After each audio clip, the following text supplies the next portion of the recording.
Olá, queridos amigos. Acabei com um amplificador HQA. Hoje não vou fazer um vídeo de medidas, nem com áudio, nada disso. Só queria falar aqui um pouco sobre o porquê de algumas das minhas escolhas da caixa em madeira, a disposição dos componentes, o porquê destas coisas. Queria falar um bocadinho sobre isso. Bom, o amplificador HQA, na realidade, eu já o tinha praticamente pronto, já há algum tempo. Só faltava mesmo aqui a tampa, que eu gosto de colocar estas tampas em acrílico. Só que eu estava à procura de uma empresa que cortasse aqui a tampa mesmo à medida. E estava com alguma dificuldade. Por sorte encontrei aqui, próximo de casa. Eu moro aqui perto de Sintra, ok? Uma empresa que se chama Acrial, que faz cortes de acrílico, fica impecável, portanto isto fica como vidro. Eles cortaram, foram muito simpáticos, cortaram portanto o acrílico à medida aqui para a caixa, e depois mais tarde ainda abriram aqui estes furos por causa da respiração aqui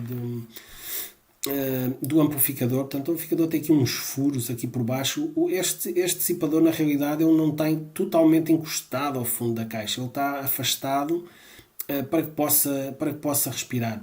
Ok, pode-se colocar aqui as questões, isso já foi falado noutros vídeos, do dissipador ficar de fora da caixa, tudo isso, mas eu decidi fazer a caixa assim. Eu ouço isto em volumes muito moderados, então não tive para estar com esse trabalho, ok? Bom, a primeira questão que se pode colocar é a questão da caixa ser em madeira ou ser em metal. Nós, com uma caixa em metal, vamos ter uma boa, digamos assim, uma boa blindagem, não é? A caixa em metal dá uma boa blindagem. A questão é que para ter essa boa blindagem, todas as partes metálicas têm que estar muito bem aterradas, ok? Muito bem aterradas. Se tivermos uma parte que não está aterrada, okay, a gente toca nessa parte metálica e a gente ouve ruído nas caixas. Eu já fiz esta experiência em alguns amplificadores comerciais. Toca-se no chassis e ouve-se nas caixas. Ouve-se este tipo de ruído porque o aterramento não é bom. Okay?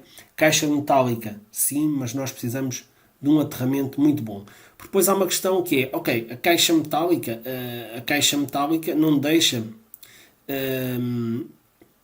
que ruídos do exterior, portanto radiação do exterior, influencie o que está cá dentro, mas também não deixa que o que está cá dentro, portanto, passe para o exterior. Isto é uma coisa boa, não é? O problema é quando o ruído está cá dentro. Se o ruído estiver dentro da caixa, também não sai para lado nenhum, não é? Fica aqui dentro da caixa e vai radiar na mesma para as outras placas. Portanto, tem essa questão, ok?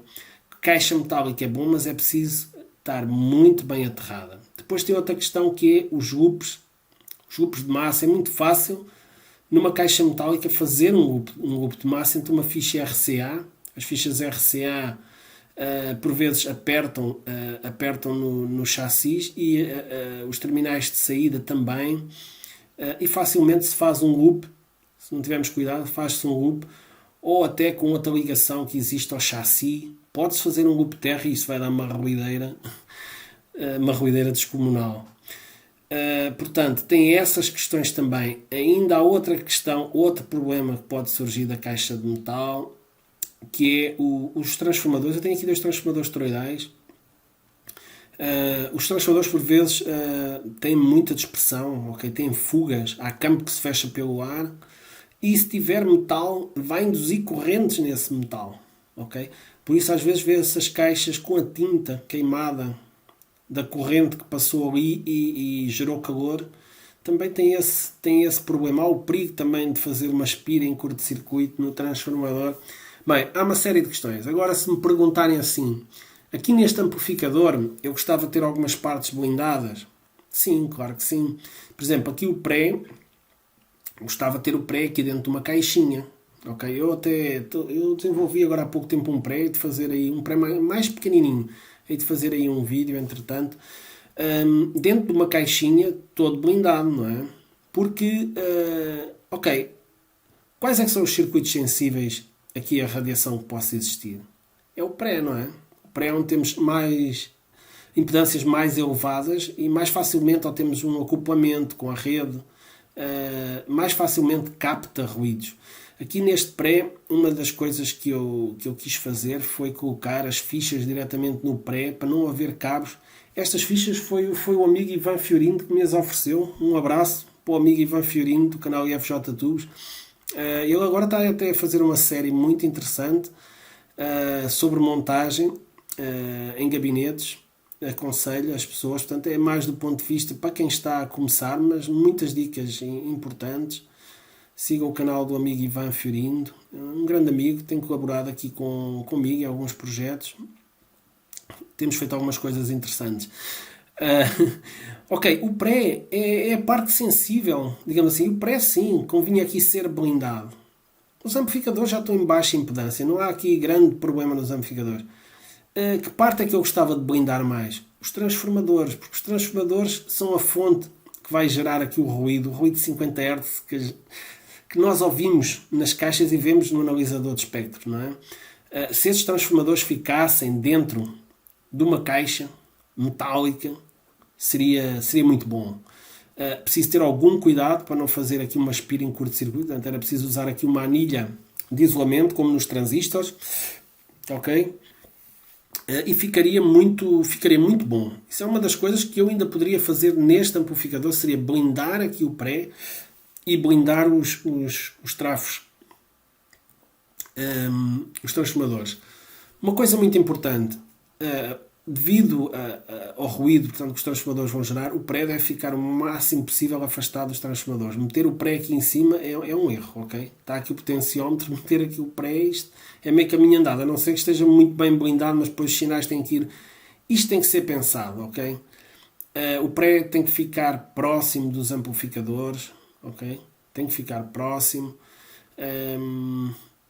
afastado dos transformadores, portanto, próximo dos amplificadores, afastado do transformador.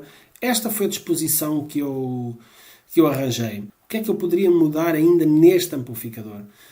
O fundo, por exemplo, o fundo é em madeira. O fundo deste, eu penso que até tenho uma fotografia onde podemos ver melhor. Vou passar aí. Bem, podem ver que isto, o corte ficou impecável, não é? Acho que tinha aí uma fotografia que se viu ao fundo, está aqui. O fundo é em madeira, foi pintado com uma tinta especial para o automóvel, para pintar blocos de motor, porque isto pode aquecer um bocadinho. Eu não quero que a tinta estale, não é? Mas poderia ter colocado no fundo, por exemplo, uma placa de circuito impresso e depois fazia um corte no cobre, a meio, para poder ligar uma das partes da placa de circuito impresso a um ground e outra parte a outro ground. Isto é outra questão muito importante, que é utilizar duas fontes de alimentação. Duas fontes de alimentação, a probabilidade de fazermos aqui um loop só se for algum erro, não é? Portanto, esta fonte, este circuito é todo isolado e este é todo isolado. Eles só se juntam aqui no pré, eu já falei disso noutros vídeos, só se juntam mesmo aqui no pré. É esta a maneira com que eu tenho tido melhores resultados, ok? Esta dica já vinha em revistas de tipo Electron, revistas muito boas de eletrónica. Mesmo a ligação, quando é caixas de metal, eu penso que eles aconselhavam ligar os RCAs, ou seja, fazer o ponto, digamos assim, a referência nas fichas RCA. Tenho quase a certeza disso. Mas pronto, eu aqui não tenho essa preocupação, ok? Caixa em madeira. Se eu tivesse problemas de ruído, ainda podia forrar a caixa de madeira, ok? ainda podia fazer isso. Há aqui outra questão. É assim, eu gosto muito de trabalhar com a madeira.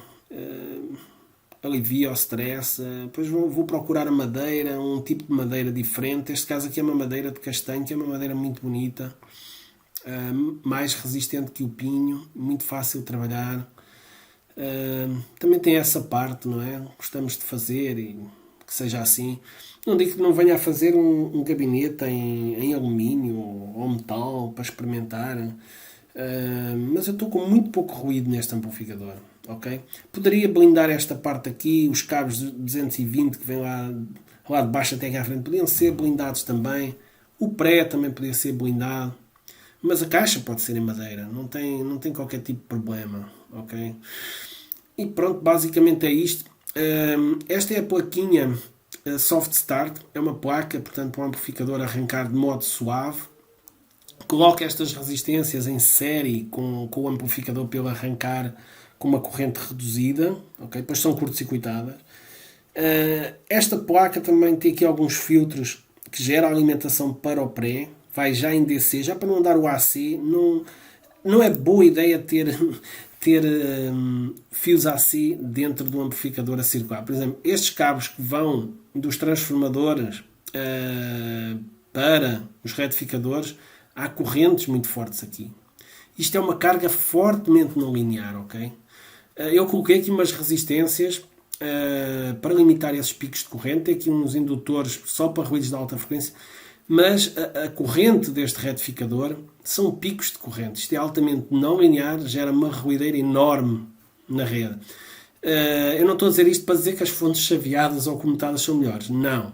As fontes chaveadas ou comutadas, se tiverem um retificador e condensadores, têm precisamente o mesmo problema, ou pior ainda, porque não tem o transformador, não tem impedância do transformador por caminho para filtrar algum desse conteúdo harmónico.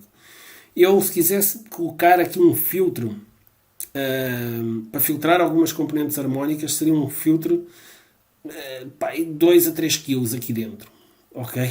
Porque isto são baixas frequências, estamos a falar dos 150 Hz, da terceira harmónica, dos 250 Hz,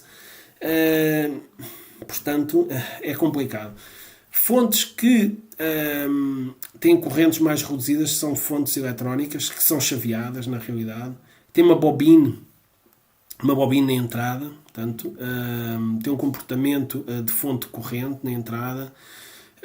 Essas sim, são fontes, portanto, com correção de fator de potência. Estas fontes com retificador realmente são um problema. É a maneira mais simples, digamos assim, de conseguirmos uma fonte de alimentação. Não é de todo, do ponto de vista da rede, não é de todo a melhor solução, ok? Mas pronto, só aqui um à parte. São equipamentos também de baixa potência, não é? Mas pronto, decidi falar aqui um bocadinho sobre essa questão, que também é muito importante. E basicamente é isto, amigos. Mostrei aqui o amplificador, estou muito contente com o resultado. Depois vou publicar aí um vídeo com duas audições. Ele combinou muito bem com as caixas Key Acoustic. Este amplificador está com um grave muito bonito. Ficou muito, muito bom. Depois hei de fazer um vídeo com algumas medidas da THD no amplificador. E pronto, amigos, basicamente é isso. Espero que tenham gostado aqui deste vídeo. Já há algum tempo não fazia aqui um vídeo. Um grande abraço, até à próxima.